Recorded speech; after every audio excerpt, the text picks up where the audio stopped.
ഇത് thread three wire method. അപ്പോൾ ഇതായിരിക്കും നമുക്ക് തന്നെയാണ് ത്രെഡ്. ഈ ത്രെഡാണ് നമ്മൾ ഇതിന്റെ എഫക്റ്റീവ് ഡയമീറ്ററാണ് മെഷർ ചെയ്യേണ്ടത്.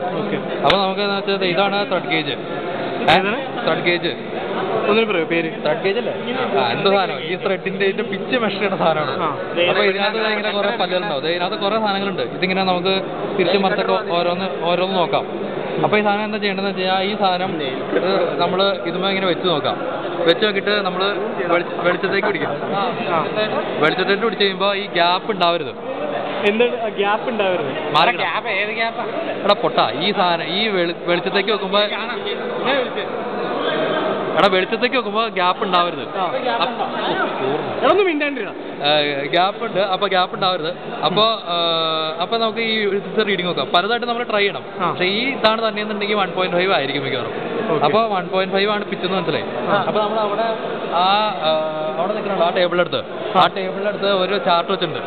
ആ ചാർട്ടിൻ്റെ അവിടുന്ന് 1.5 കറസ്പോണ്ടിങ് ആയിട്ട് ഏതാണ് വയറിൻ്റെ ഡയമീറ്റർ നോക്കാം. വയറിൻ്റെ ഡയമീറ്റർ ഇട്ടുകഴിഞ്ഞാൽ നമ്മുടെ ഇങ്ങനത്തെ ഒരു ബോക്സ് ഉണ്ട്. അപ്പോൾ ഈ ബോക്സിന് ഓരോ ഡയമീറ്ററിനും കറസ്പോണ്ടിങ് ആയിട്ട് ഒരു സിംഗിൾ വയർ ഒരു ഡബിൾ വയർ ഉണ്ടാവും. അപ്പോൾ നമുക്കിപ്പോൾ ഏതാണെന്ന് വെച്ച് കഴിഞ്ഞാൽ അത് എടുക്കാം. അപ്പോൾ ഈ സാധനത്തിൻ്റെ ആണെന്നുണ്ടെങ്കിൽ ഇതിൻ്റെ സിംഗിൾ വയറും എങ്ങനെ എടുക്കണേ എങ്ങനെ സാധനം എടുക്കാം. അപ്പോൾ ഇതിൻ്റെ സിംഗിൾ വയർ ഉണ്ടാവും, അതിൻ്റെ ഡബിൾ വയറും ഉണ്ടാവും. അപ്പോൾ ഈ സാധനം എടുത്തിട്ട് ഈ ഡബിൾ വയർ എടുത്തിട്ട് നമ്മൾ ഇതുമ്മേ വയ്ക്കുക. എന്നാൽ കറക്റ്റ് ഡയമീറ്റർ ആയിരിക്കണം കേട്ടോ. അതെന്ന് ഇങ്ങനെ വയ്ക്കുക. പിന്നെ ഇതിൻ്റെ മുകളിൽ ഈ സാധനം വയ്ക്കുക. ഇങ്ങനെ പിടിക്കുക. ഇങ്ങനെ പിടിച്ചിട്ട് നമ്മുടെ ഒരു ഇങ്ങനെ വെച്ച് കഴിഞ്ഞാൽ നമ്മുടെ ഒരു മൈക്രോമീറ്റർ ഉണ്ടാവും. മൈക്രോമീറ്റർ വെച്ചിട്ട് ഇതിൻ്റെ സൈസിൻ്റെ ഇതിൻ്റെ മുകളിൽ കൂടെ റീഡിങ് എടുത്തിട്ട് അപ്പോൾ മെഷർമെൻറ്റ് ഓവർ വയസ്സ് കിട്ടും.